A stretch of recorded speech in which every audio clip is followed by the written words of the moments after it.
Hi, everyone, and welcome to today's webinar, What's New with the USPS in 2018. We are doing part 3 of our 3-part series, so this is the final presentation that we have for this year. Before we get started, I just wanted to run through a couple of quick housekeeping items. We do encourage questions, so if you have any questions, feel free to type them in the chat box at any time. We'll get to as many of them as we can towards the end of the presentation. Also, if you miss anything, don't worry, we are recording today's session and I will send you a copy of the presentation first thing tomorrow morning through your email. That's all I have for housekeeping items, so I'm going to go ahead and turn it over to Peter Hanfield. Thank you for that introduction, Liz. Before we get started on the rates, we're going to do a quick recap of what we covered in parts 1 and 2 of this webinar series. We're going to start with new change of address requirements, then cover 2 new programs the USPS is promoting, informed delivery and informed visibility. Next, we will cover the proposed new rates and also show you how to save on bulk mailing. This year, the Postal Service updated their requirements for mailers to meet the change of address requirements. Mailers must reconcile their mailing address list within 95 days prior to the postage date, finalization date, which one of the Postal Service approved methods or surcharge is assessed.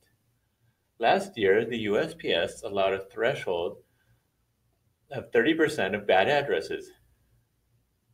Now, with the changes in 2008, the threshold is down to 0.5%. In addition to lowering the threshold, they are now checking every piece of mail for change of address tabulated errors, instead of just checking random samples like they did in the past. The reason for this change is to eliminate the cost associated with hauling undeliverable as addressed mail back to the post office and the time it takes it to sort again. If errors are found, the charge will be 8 cents instead of 7 cents as it has been in the past. When you think about it, it's a huge increase when you consider the fact that over 40 million Americans move each year. In order to meet these new standards, the United States Post Office recommends that you do both a pre-mailing update and a post-mailing update. The most common pre-mailing update is NCOA link, which links a company, individual, or family to an address and compares it to the National Change of Address data files that get updated every week from the United States Postal Service. For your post-mailing updates, the United States Postal Service recommends ACS, a post-mailing address correction service that allows mailers to receive a change of address information and other reasons for non-deliverability electronically. ACS has 4 options available: traditional, one code, full service, and intelligent mail package barcode. In order to help fulfill in order to help full service mailers, the post office offers full service ACS free of charge as long as you're doing a full service mailing.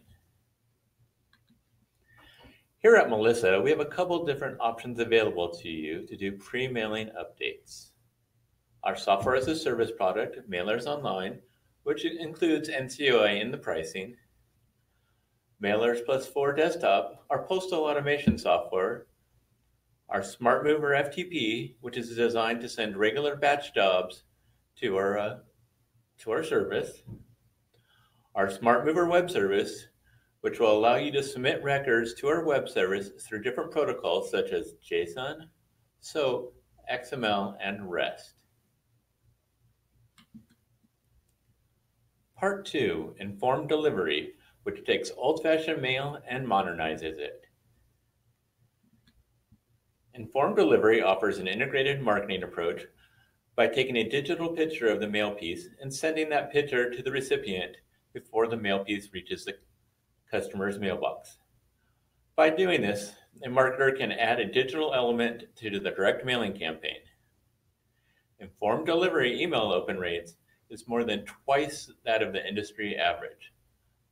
Other benefits include multiple impressions, which we all know creates higher response rates and conversions, digital access, increased ROI, and campaign data insights to optimize marketing spend. There are three different ways a mail piece can get viewed through an app, on a smartphone, tablet, or an email that they receive every day, or you can visit the USPS website and view the dashboard there. Samples on these slides are of the app on a tablet and of the dashboard. As you can see from the tablet sample, you're able to set up a campaign that has interactive links in it, and it is also colorized. USPS will provide two methods to start your campaign: a self-serving campaign submission through Postal One and through the mailer's campaign portal. For more information, you can visit the website usps.com/informed delivery campaigns, or you can talk to your local post office about it. The post office has already had more than 2 million people sign up for this program.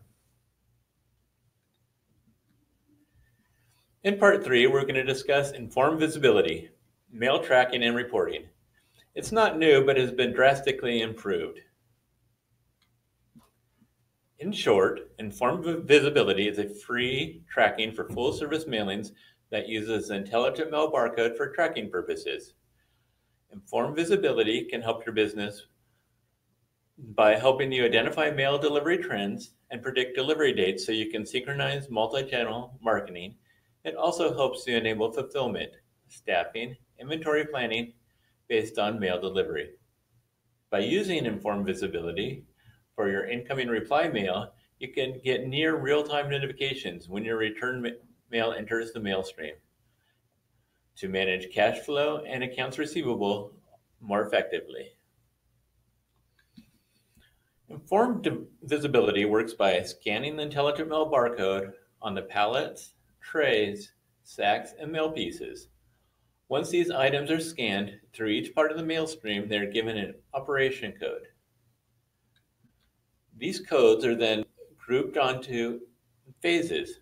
Phases 0 and 1 are at the originating point, or soon after the mail piece has been put into the mail stream. Phases 2 and 3 are the destination process. And phase 4 is a logical delivery event, implying the mail is out for final delivery.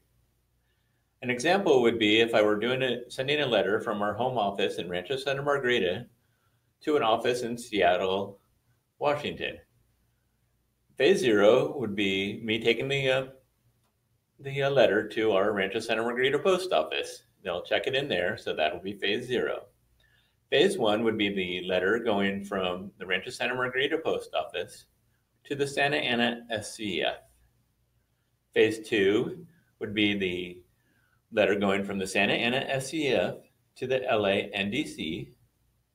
Phase 3 would be the piece going from the LA NDC to the Seattle NDC. And phase 4 will be that the letter is out for delivery to the Seattle office. To get started with informed visibility, just go to the postalpro.usps.com website. Now for part 4, the proposed rates for 2019.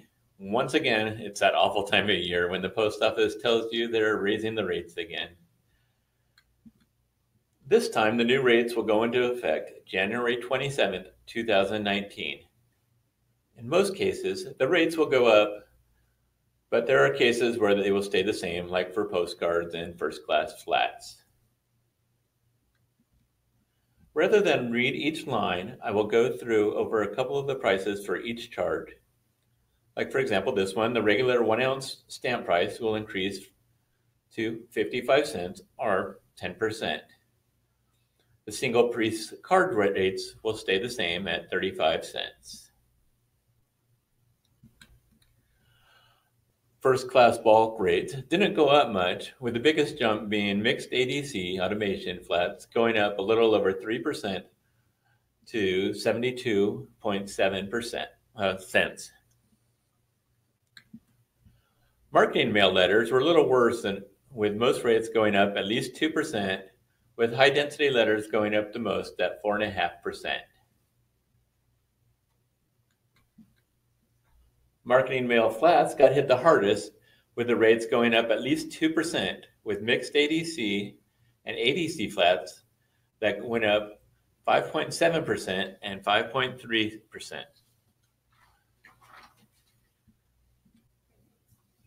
If you need more information or just looking to get the rates yourself, they're available on pe.usps.com.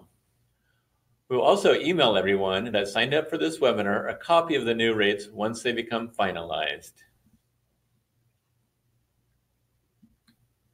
Part 5, how to save on bulk mail. Who doesn't want to save on their mailing? Here at Melissa, we think one of the easiest ways to save is to use our mailers online. It satisfies the move update requirements. You'll never have to worry about doing updates since it's all hosted locally on our servers. It supports informed visibility, and it does postal pre-sorting. Now I'm going to do a quick live demo of our Mailers Online program.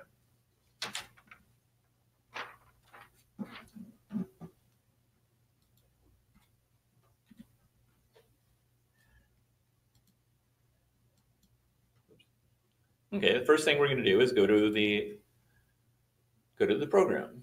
You can find it if you go to under Products, and then you go to Mailers Online. You can either click on the link or the little button there. First thing we're going to do is we're going to choose our file. For this demo, I'm just going to choose a quick file that only has about 600 records in it.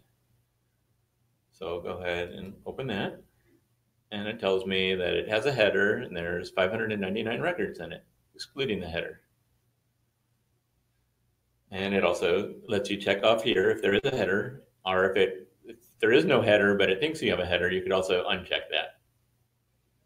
And here's where I was talking about that we include the move update method and COA link in the pricing. You could also choose not to use this option.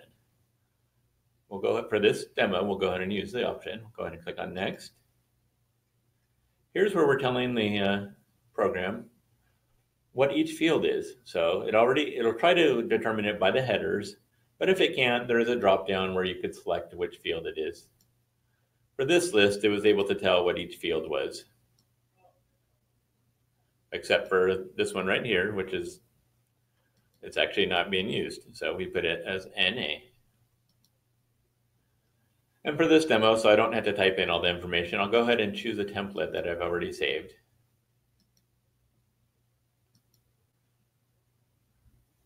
So here you would enter in you would choose which state you have your post office, where you have your permit. And there you'll see, once you choose your state, you'll get a drop down of all the cities that have the post office. And then once you choose your city, you'll have a list of all the post offices for that area.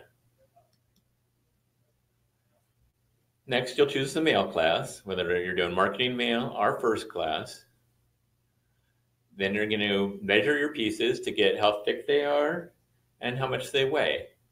It's a lot easier if you do it in groups of 10 or even 100. So we offer that for you to type in how many that you want and then do the measurement. Here's where you'll select the mailing date. By default, it's always selected to the current date. Here is if you're doing non-machinable. Here you'll check whether it's a letter or flat. And here's where you'll enter in your dimensions. For this piece, we'll do 11 by 6, and then it automatically calculates the aspect ratio for you.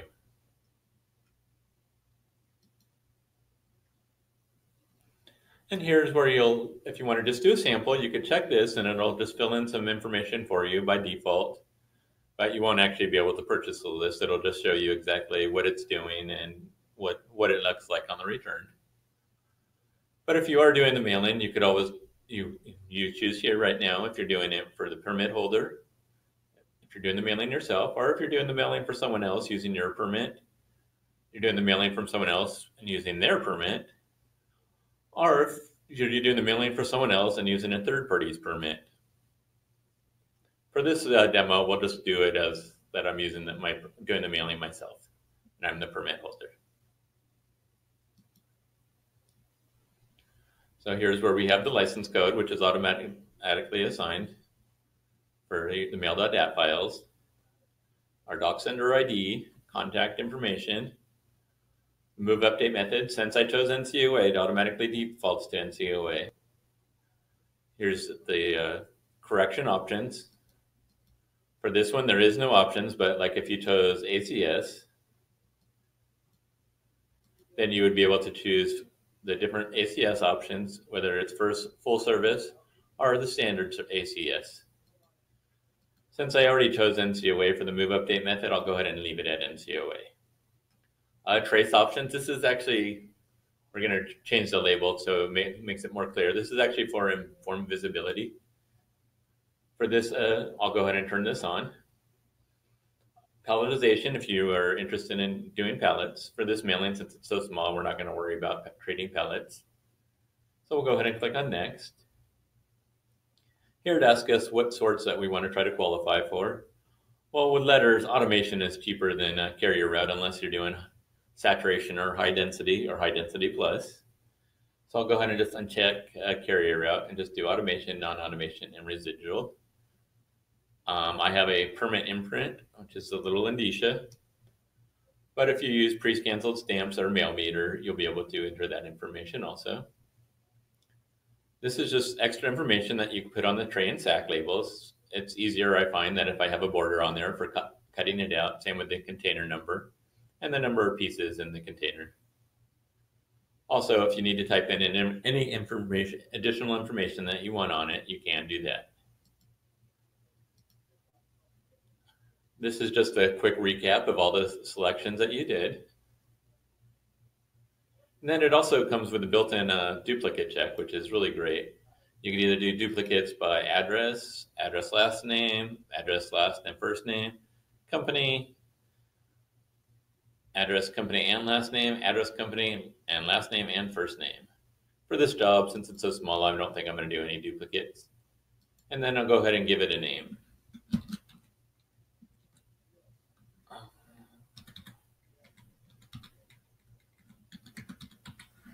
And then we can have the option, if we're going to do this job multiple times, just to save these settings as a template. Well, since I already have this as a template, I don't need to save these settings again, so I'll go ahead and start pre-sort. Then it gives you the progress. You don't need to refresh. It automatically does every 10 seconds. Since I've already ran this file earlier, so that way we're not having to wait, we'll go ahead and view the report now. So this is what it looks like when the file is ready. It'll have the option to click on report. Here it tells you what you qualified for and the price. And then the total postage. Here's how much you saved by doing it against the regular stamps. Here you can view the processing report from the NCOA. You can also get your CAS form and view the postage statement before purchasing also. I'll go ahead and purchase it using credits. You'll have the option to use credits, or you could purchase it without credits using any of our payment methods we accept on our website, which is credit cards or even PayPal, I believe. So I'll go ahead and purchase it through here. It asks me if I agree to have 10,000 credits deducted from my balance. I'll go ahead and click on yes. And now you'll see the option to download the file.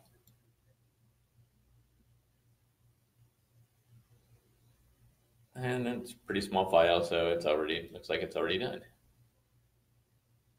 And here's what it'll come back looking at. You'll have all your reports, mailing summary, postage statement, the parameters report, the qualification report, tray tags, and your mail.dat files. Right here is the font that's used to create the intelligent mail barcode, in case you need that. And here's actually the result file.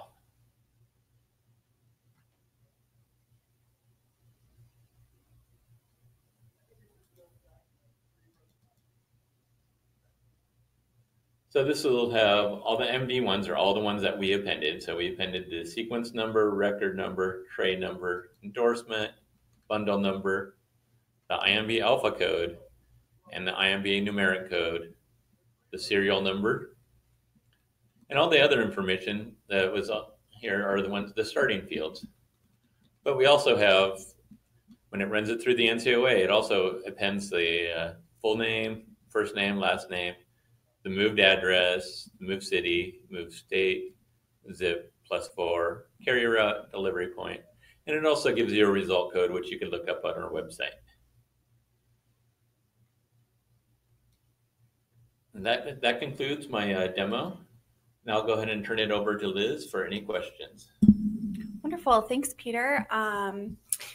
In case you joined us a little bit late, I just wanted to remind everybody that we are accepting questions. Feel free to type them in the chat box. And also, if you missed anything, we are going to send a copy of today's presentation through your email box. We'll also send the slides over for you so you can get the new proposed 2019 rates. We are actually pretty short on time, so I'm just going to take a couple questions from the audience. The first one that we have, Peter, is what file types does Mailers Online support? It supports flat text files, any kind of delimited text file, which is either tab, comma, pipe. It also does DBF files and Excel files, both old 97 Excel files and the newer Excel files. Okay, great. Next question. When will the rates be finalized? Oh, that's a good question. Unfortunately, it's usually like 2 weeks before the deadline is when the Congress usually finalizes it. They wait till the very last minute. And unfortunately, we're kind of stuck waiting on them. Same with the post office. Once the sessions or the Senate session goes back, it usually doesn't take them too long, but who knows how long it'll take them to finalize the election and get the Senate back in session. Great. We'll just take one more audience question. Again, if we didn't get to your question, we will answer it one-off through email, so don't worry about that. So our last question that we'll take today, is there any cost to use informed delivery? There's no cost for regular people to sign up for it, so they get the emails, and there's also no additional cost to actually use it to do your mailing. The post office really is really helpful setting up the campaigns for you. They'll help you design it and pretty much make it so they do a lot of the work for you. It's really simple, and to be honest, it's great. I enjoy receiving my daily email and viewing my mail before I get it. Wonderful. Okay, well, I've just put Peter's information up on the screen. If you have any questions, feel free to reach out to us at tech@melissadata.com or 800-800-6245. Thank you again for joining us, and we will see you again next time.